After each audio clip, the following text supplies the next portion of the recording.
Varicose veins కి సరైన చికిత్స కోసం సంప్రదించండి ఎవిస్ హాస్పిటల్. ఉలూఖలం వా యమినాం మనో వా గోపాంగనానాం కుచకుట్మలం వా మురారినాం నః కలభస్య నూనం అలానమాసీత్రయమేవ భూమౌ. భూమి మీద మూడే మూడు అడ్డుకట్టలు ఉన్నాయటండి. ఇదేమి ఎలాంటి దానికి? మురారి నామ్నః కలభస్య. మురారి అంటే మురరిపు కృష్ణుడికి, కృష్ణుడనే మదగజానికి మూడే మూడు అలానాలు కట్టుతాళ్ళు ఉన్నాయి. ఏమేమిట? ఉలూఖలం మొదటిది రోలట, వాళ్ళ అమ్మగారు కట్టేసింది. రెండోది యమినాం మనః యోగీశ్వరుల మనస్సు. మూడోది గోపాంగనానాం కుచకుట్మలం గోపాంగనల యొక్క స్థన ప్రదేశమే కృష్ణుణ్ణి కట్టగలిగే తాడు అని చెప్తున్నారు. కృష్ణుడు అనే మదగజం ఆ మూడు చోట్లే స్థిరంగా ఉంటుంది. ఎంత చక్కగా చెప్పారో చూడండి. ఇక్కడి నుంచి మనం చెప్పబోయేది గోపికా గీతలు. వీటిని రాసపంచాధ్యాయి అంటారు. దశమస్కంధంలో అంటే భాగవతం, శ్రీమద్భాగవతం దశమస్కంధంలో వ్యాసుల వారు రచించిన దాంట్లోనే 29 నుంచి 33 వరకు ఉన్నటువంటి 5 అధ్యాయాలని రాసపంచాధ్యాయి అంటారు. గోపికలు కృష్ణుని పట్ల విరహంతో, అతన్ని భర్తగా పొందాలన్న వ్యామోహంతో ఎలా ఆయన వెనకాల వెళ్ళారు, ఆ తర్వాత ఆయన ఏ రకంగా వాళ్ళకి సరిచేశాడు వాళ్ళని అనే విషయం ఇందులో చెప్పబడింది. ఏంటంటే మోహంలోనూ దానివల్ల కలిగిన వ్యామోహంలోనూ చిక్కుకున్న జీవుల్ని పరమాత్మ ఎలా ఉద్ధరిస్తాడో ఈ 5 అధ్యాయాల్లోనూ చెప్పబడింది. దీనికి శృంగారం అనే భ్రమనే ఆలంబనగా తీసుకున్నాడు. గోపికలు కృష్ణుని భర్తగా కావాలనుకున్నారు, కానీ వాళ్ళు నిజంగా శ్రీకృష్ణుని భర్తగా పొందినదే లేదు. కేవలం ఒక మాయా అవలంబనతోటి కృష్ణుడు వాళ్ళకి ఆ భ్రమని కల్పించాడు. వాళ్ళని సంతృప్తిపరచడానికే తప్పిస్తే వాళ్ళ పాతివ్రత్యానికి ఏ భంగము కలగలేదు. ఆనాటికి శ్రీకృష్ణుడికి 10-11 సంవత్సరాల వయసే ఉంది. చిన్న బాలుడే ఆయన, పెద్దవాడు కాదు. అయితే శ్రీకృష్ణుడు పసివాడిగా ఉన్నప్పుడు గోకులంలో స్త్రీలంతా అతని పట్ల అమిత వాత్సల్యాన్ని, ప్రేమని చూపించేవాళ్ళు. పెరుగుతూ ఉంటే క్రమంగా ఏమైంది, ఈయన పెరుగుతూ ఉండి ఆయన తాలూకు లీలలు విజృంభించేసరికి వాత్సల్యం ప్రేమగా, ఆ పైన ఆరాధనగా మారింది. ఆ తర్వాత అది ఒక శృంగార భావనగా పరిణమించింది. సహజంగా జరిగేది అని చెప్పడానికి వీల్లేదండి. ఇది గోపికలదే ప్రత్యేకత. జీవులు ఎలా పరమాత్మ వైపు ఆకర్షింపబడతారో చెప్పడానికే ఇది చెప్పబడుతోంది. వాళ్ళ మనసుల్లో ఏముందో కృష్ణుడికి తెలుసు. వాళ్ళ వ్యామోహాన్ని ఈ మంచి మాటలతోటి కానీ ఉపదేశాలతోటి కానీ తొలగించడం సాధ్యం కాదు. అది కేవలము విష్ణుమాయకి మాత్రమే సాధ్యపడుతుంది. అందుకని దాన్నే ప్రయోగించాడు. ఒక శరత్కాలంలో ఒక పున్నమి నాటి రాత్రి నిర్మలమైన ఆకాశంలో పూర్ణచంద్రుడు లోకాన్ని చల్లని కిరణాలతో ఆహ్లాదపరుస్తున్నాడు. ఎప్పుడు ఈయన ఏమనుకున్నాడంటే వీళ్ళకి లోపల కలుగుతున్నటువంటి ఇలాంటి తీవ్రమైన భావోద్వేగాన్ని తగ్గించడానికి దానికి ఒక సమయాన్ని కేటాయించాడు. ఆ సమయం ఏంటంటే ఒక పూర్ణిమ నాటి రాత్రిట. అయితే యమునా తీరంలోని ఇసుక తిన్నెల మీద నిలబడి శ్రీకృష్ణుడు వేణుగానం ప్రారంభించాడు. అవ్యక్త మధురమైన ఆ గానం నిశ్చలమైన గాలిలో తేలి గోకులానికి చేరింది. ఆ గానం విన్న గోపకాంతలు యోగమాయా ప్రభావానికి లోనయ్యి ఒళ్ళు మరిచి ఎలా ఉన్నవాళ్ళు అలాగే సగం అలంకారాల్లో ఉన్నవాళ్ళు, సగం వస్త్రాలు వేసుకున్న వాళ్ళు, సగం తల దువ్వుకున్న వాళ్ళు, పువ్వులు పెట్టుకుంటూ పువ్వులు కడుతూ పువ్వులతోటి వెన్న చిలుకుతూ వెన్నతోటి అన్నం తింటూ అన్నం చేత్తోటి ఎలా ఉన్నవాళ్ళు అట్లా లేచి బయలుదేరేశారు. ఒకరికి తెలియకుండా ఒకళ్ళు బయలుదేరి వచ్చేశారు. నన్నే పిలుస్తున్నాడు అనిపించింది ప్రతి వాళ్ళకి. ఎవరి దారిని వాళ్ళు వచ్చేశారు. ఈ వచ్చేసేసరికల్లా ఈ వచ్చిన వాళ్ళు ఎలా వెళ్ళారంటే ఎవరో ఒక పరపురుషుణ్ణి చేరడానికి వెళ్తున్న స్త్రీలలాగా వెళ్ళిపోయారు. అది కృష్ణుడని భగవంతుడని ఆ ధ్యాసలో వాళ్ళు లేరు.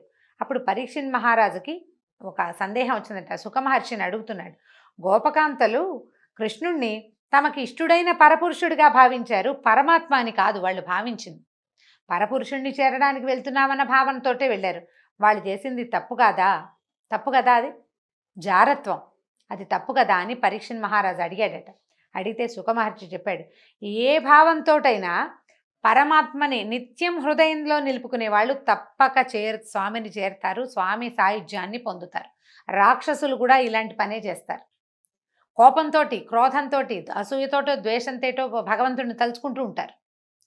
వాడికి సాయుధ్యం లభిస్తుంది. ప్రేమగా తలుచుకున్న వాళ్ళకి అంతే. వాళ్ళ భావం ప్రధానం కాదు, తలచటం, తలంపు చాలా ప్రధానమైంది. భగవంతుణ్ణి భావించటం చాలా ముఖ్యమైనది.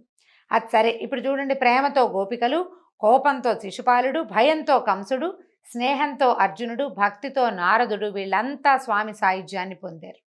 దాని తోడు ఇప్పుడు ఏమైంది, ప్రస్తుత పరిస్థితిలో వందలాది మంది గోపికలు గోపకాంతలు కృష్ణుడి వద్ద చేరారు.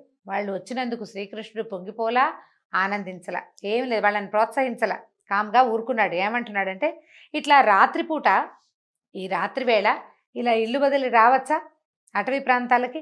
మీరు ఇట్లా వచ్చేస్తే మీ భర్తలు మీ మీద ఎంత బెంగ పెట్టుకుంటారు, పిల్లలు మీకోసం ఏడుస్తారు. వెంటనే ఇంటికి వెళ్ళిపోయింది, మీ భర్తల్ని సేవించండి, అది మీ కర్తవ్యం. మీకు నా మీద భక్తి ఉందని తెలుసు. నా గాథలు వినటం, నా కథ వినటం, నా రూపాన్ని మనసులో నిలుపుకోవటం వల్ల భక్తి దృఢమవుతుంది, కానీ భౌతికంగా నాకు సన్నిహితంగా అవడం వల్ల భక్తి బలపడదు. ఇది వేరే భావంలోకి రూపాంతరం చెందుతుంది. కాబట్టి దూరంగా ఉండి మీ పని మీరు చేసుకుంటూ నా గాథలు వినండి, నన్ను తలుచుకోండి, నా రూప ధ్యానం చేయాలి అని అనేసరికల్లా ఇలాగా మీలాంటి పతివ్రతలు ఇలా పరపురుషుణ్ణి భావించి ఇలా దూరం వచ్చేయడం మీకు తగదు, కష్టాల పాలవుతారు, ఉత్తమ గతులు చెడతాయి, కుటుంబ జీవితం పాడవుతుంది, అందుకని పిల్లలు ద్వేషిస్తారు మిమ్మల్ని, మీరు ఇంటికి వెళ్ళిపోండి అన్నాడు. అనేసరికల్లా గోపికలకి నచ్చలేదట. మేము సర్వం పరిత్యజించి నీ కోసం వచ్చాం, నన్ను కాదనద్దు, నా పక్కనున్నది కూడా నాలాగనే ఎలా వచ్చింది అన్న భావం కూడా లేదండి వాళ్ళకి. ఇంతమంది ఒకనే కోరి వచ్చామేమిటి అని కూడా అనిపించలే. అసలు ఆ మమేకం అయిపోవాలి భగవంతుడితోనన్న తీవ్రమైన భావాల్లో ఉన్నారు వాళ్ళు. అయితే ఎంత బతిమలాడేస్తున్నారు, మేము వెళ్ళము, మేము నీతోటే ఉంటాము, సర్వం పరిత్యజించి నిన్ను పొందాలని కోరికతోటి వచ్చాం, మమ్మల్ని కాదనద్దని ఏడుస్తూ ఉండిపోయారు. ఏడుస్తుంటే ఇక వీళ్ళని చేయలేము, మన వల్ల కాదనుకున్నాడు కృష్ణుడు. ముందు ఇప్పుడు ప్రస్తుతం లొంగరు వీళ్ళు, అంతర్ధానం అయిపోయేసరికల్లా వీళ్ళంతా ఏడవటం మొదలుపెట్టారు. బిత్తరపోయారు, తెల్లబోయారు వాళ్ళు. ఇదేమిటి, భగవంతుడు కృష్ణుడు మాయమైపోయాడని. ఇక ఏం చేస్తున్నారో తెలియకుండా ఈ కృష్ణుడి వియోగాన్ని తట్టుకోలేక పిచ్చివాళ్ళు అయిపోయారు.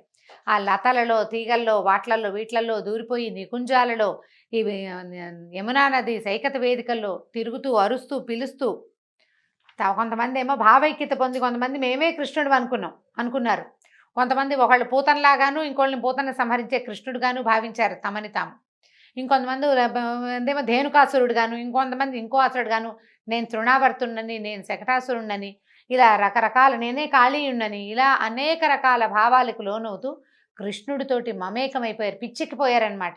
సాధారణ స్థితిలో లేరు. అయితే ఇంత అన్వేషించినా కనపడలేదు.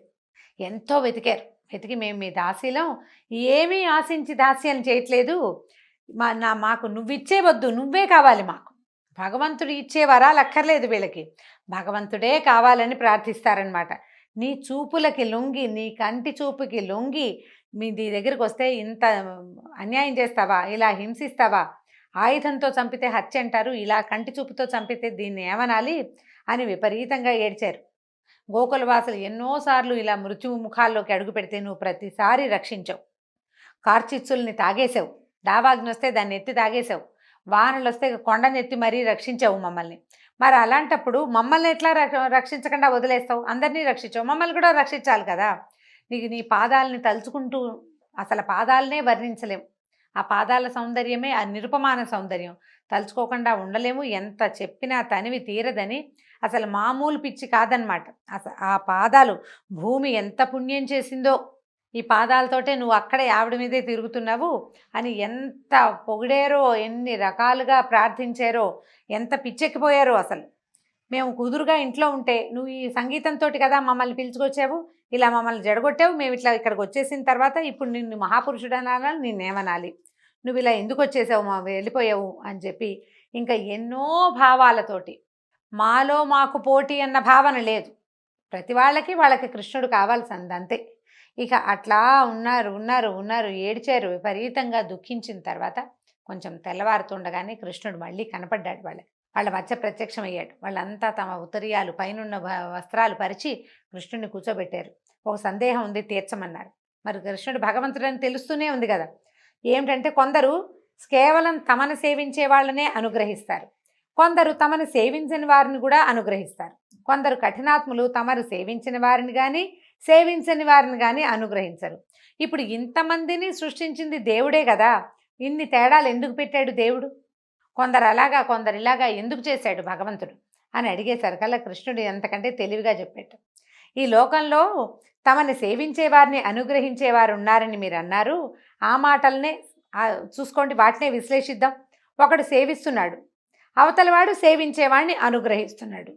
సేవించేవాడు అనుగ్రహాన్ని ఆశిస్తున్నాడు, అనుగ్రహించేవాడు సేవల్ని ఆశిస్తున్నాడు. వీళ్ళిద్దరు ఏమిటి, పరస్పర భావాలతోటి పనిచేస్తున్నారు. అంతే కదా, నేను నీ సేవను ఆశిస్తాను, నువ్వు నా వరాలను ఆశిస్తావు. అదే జరుగుతోంది. వీళ్ళిద్దరి మధ్య ఉన్నది స్వార్థం. నేను నీకు ఇది ఇస్తాను, నువ్వు నాకు అది ఇవ్వు. నేను నీకు కొబ్బరికాయ కొడతాను, నువ్వు నాకు కావలసిన పని చేసి పెట్టు. అంతే కదా. అయితే వీళ్ళ మధ్య స్నేహం కానీ, ప్రేమ కానీ, ధర్మం కానీ లేవు. కేవల స్వార్థమే ఉంది.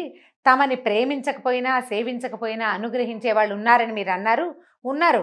మన తల్లిదండ్రులే అలాంటి వాళ్ళు. మా పిల్లలు బాగా చూసుకున్నా చూసుకోకపోయినా పిల్లల మీద ప్రేమ పోదు వాళ్ళకి.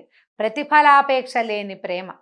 వాళ్ళ అనుగ్రహంలో పరిపూర్ణమైన ధర్మము, అవధులు లేని స్నేహము ఉంటాయి. కొందరు ఎంత సేవించినా అనుగ్రహించరని, అటువంటి వాళ్ళని కఠినాత్ములు అనాలని మీరు అంటున్నారు. అయితే ఇప్పుడు చూడండి, తమను సేవించిన వారి పట్లే అలా ఉండే కఠినాత్ములు ఇక ఎన్నడూ సేవించని వారికి ఏం చేస్తారు అని మీ ప్రశ్న. మీరింత నా కోసం వచ్చినా కూడా నేను అదృశ్యమయ్యానని, అంతర్ధానం అయిపోయానని మీరు అలకని వ్యక్తం చేస్తున్నారు. నేను కఠినాత్ముడని నన్ను అనకుండానే అంటున్నారు. మీరు ఎంత సేవించినా అనుగ్రహించని కఠినాత్ముడుగా నన్ను భావించవద్దు. మీరు ఏది ధర్మం ఏది అధర్మం అని తెలుసుకోకుండా మిమ్మల్ని మిక్కిలి ప్రేమించే కుటుంబాన్ని, కుటుంబ సభ్యుల్ని, బంధువులని, భర్తలని వదిలిపెట్టి ఇట్లా వచ్చేశారు. ఇలా నాతో ప్రత్యక్ష అనుభవం ధర్మం కాదు. నాతో శృంగారం అనేది ధర్మం కాదు.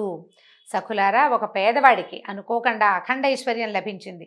దాన్ని ఆనందంగా అనుభవిస్తుంటే ఆ ఐశ్వర్యం ఉన్నట్టుండి పోయిందనుకోండి, వాడు రాత్రింబవళ్ళు పోయిన దాన్నే తలుచుకుంటూ ఉన్నదాన్ని గుర్తించడు, ఇంకా ఇతర విషయాలు పట్టించుకోడు.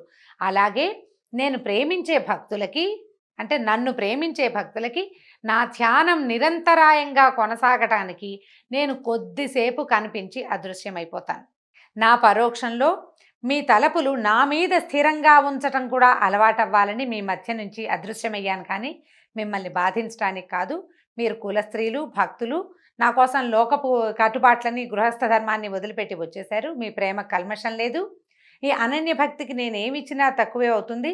దేవతలకు ఉన్నంత ఆయుర్దాయం పొంది ఆ జన్మాంతం ప్రయత్నించినా కూడా మీరు చూపించే ప్రేమకి ప్రత్యుపకారం చేయటం సాధ్యం కాదు. మీ అమలినమైన ఈ ప్రేమ ఎప్పుడు ఇలాగే ఉండేలాగానే చేసి మీ రుణం తీర్చుకుంటాను అని చెప్పాడు. అయితే ఎంత చెప్పినా ఈయనతో సాన్నిహిత్యాన్ని అనుభవిస్తే కానీ వాళ్ళు ఊరుకునేలాగా లేరు. అయినా కూడా వారి సౌశీల్యం కాపాడతానని మాటిచ్చాను కాబట్టి ఏం చేశాడట కృష్ణుడు, ప్రతి వారితోటి వాళ్ళు కోరిన విధంగా ప్రవర్తించిన భావాన్ని వాళ్ళకి కలగజేశాడు యోగమాయతోటి. అందుకని ఏం చేశాడు, మనం రాసోత్సవం చూస్తాం, హరికి నడుమ వయారి, లేదా ఇద్దరు స్త్రీలకి మధ్యలో హరి అని పద్యాలు పాటలు వింటూ ఉంటాం. దీన్ని అంగనామంతరే మాధవం చాంతరేన అంగన అని కృష్ణకర్ణామృతంలో కూడా చెప్పారు. ఇద్దరు అంగనలకి మధ్య మాధవుడు, ఇద్దరు మాధవులకి మధ్య ఒక అంగన అని చెప్పి ఏం చేశాడు, ప్రతి వాళ్ళతోటి కృష్ణుడు వాళ్ళతోటే ఉన్న భావనని కలిగించాడు. ఒక కృష్ణుడే ప్రతి గోపికతోటి తను ఒక కృష్ణుడుగా కనిపించాడు. అందరూ చేతులు పట్టుకుని వలయాకారంగా నాట్యం చేయటం మొదలుపెట్టారు. నాట్యం చేయటమే రాసక్రీడ అని చెప్తారు దీన్ని. అయితే ఇట్లా కృష్ణుడు అనేక మంది కృష్ణులై వాళ్ళకి భ్రమ కలిగించాడు. క్రమంగా సాన్నిహిత్యం పెరిగిన భావన, అతన్ని కౌగిలించుకోవటం, ముట్టుకోవటం, స్పర్శించటం, అతనితోటి మమేకంగా ప్రవర్తించటం వల్లే కృష్ణుడు తమవాడైపోయాడని, తమ సొంతమైపోయాడనే భావనని గోపికలు లోపల పొందారు. అంటే భౌతికమైన స్పర్శ లభించటం వల్ల ఇతను మనవాడేనన్న భావనని వాళ్ళు పొందారు. తర్వాత అందరూ కలిసి కృష్ణుడితో జలక్రీడలాడారు. ఇలా వర్ణిస్తుంటే ఒక పరీక్షణ్ మహారాజుకి చాలా డౌట్లు వచ్చినాయి, మనకు కూడా వస్తాయి. ఇప్పుడు ధర్మ ప్రతిష్టాపనకి అవతరించిన కృష్ణుడు పరభార్యల్ని ఎలా స్పృశించాడు, ఇది లోక మర్యాదని అతిక్రమించడం కాదా, ధర్మ విరుద్ధం కాదా అని అడిగితే శుకులు చెప్తున్నారు, యోగమాయ ప్రభావం చేతే శ్రీకృష్ణుడు గోపికల మనసులోని శృంగార భావాలు పోగొట్టడానికి సంకల్పించాడని ఇంతకుముందే చెప్పబడింది. కొన్ని వందల అద్దాలు వివిధ కోణాల్లో అమర్చి ఉన్న చోటకి ఒక చిన్న పిల్లాడు వెళ్ళాడు అనుకోండి లోపలికి. వాడు తన ప్రతిబింబాలనే అన్ని చోట్ల చూసి తనలాంటి వాళ్ళే చాలామంది పిల్లలు ఉన్నారని భ్రమపడతాడు. వాళ్ళందరూ తనతో ఆడుకోవడానికి వచ్చారని అనుకుంటాడు. తను చేసిన ప్రతి కదలిక వాళ్ళందరూ చేస్తుంటే వాళ్ళతో ఆడుకుంటున్నాననే భావనలో ఉంటాడు. పిల్లవాడు నవ్వితే అందరూ నవ్వుతారు, అద్దాల్లో ఉన్న పిల్లలంతా నవ్వుతారు కదా. ఒక అద్దాన్ని ముట్టుకుంటే అన్ని అద్దాల్లోని ముట్టుకున్న పిల్లలందరినీ ముట్టుకున్న భావం కలుగుతుంది. పట్టలేని ఆనందంతో పిల్లవాడు చాలా సంతోషపడిపోతాడు. వాస్తవానికి ఏముంది అక్కడ, ఉన్నది ఒక్క పిల్లవాడే. అతను ఏ ప్రతిబింబాన్ని ముట్టుకున్నది లేదు, ప్రత్యేకంగా ఆడింది లేదు. అలాగే శ్రీకృష్ణుడు గోపవనితలకి తనతో విహరించిన భావాన్ని కలగజేశాడు. వాళ్ళు ఆనందించేలాగా చేశాడు. కరస్పర్శలు, ఆలింగనాలు మొదలైన చేష్టలతో తమని అలరించిన అనుభూతిని కలిగించాడు. భగవదనుభవం జీవులు కోరితే కలిగేది కాదు, ప్రయత్నిస్తే లభించేది కాదు. వాళ్ళు ప్రయత్నం వల్ల ఆ అనుభవం పొందే అర్హత మాత్రమే కలుగుతుంది. ఆ పైన భగవంతుడు అనుగ్రహించినప్పుడే ఆ అనుభవం దొరుకుతుంది ఎవరికైనా.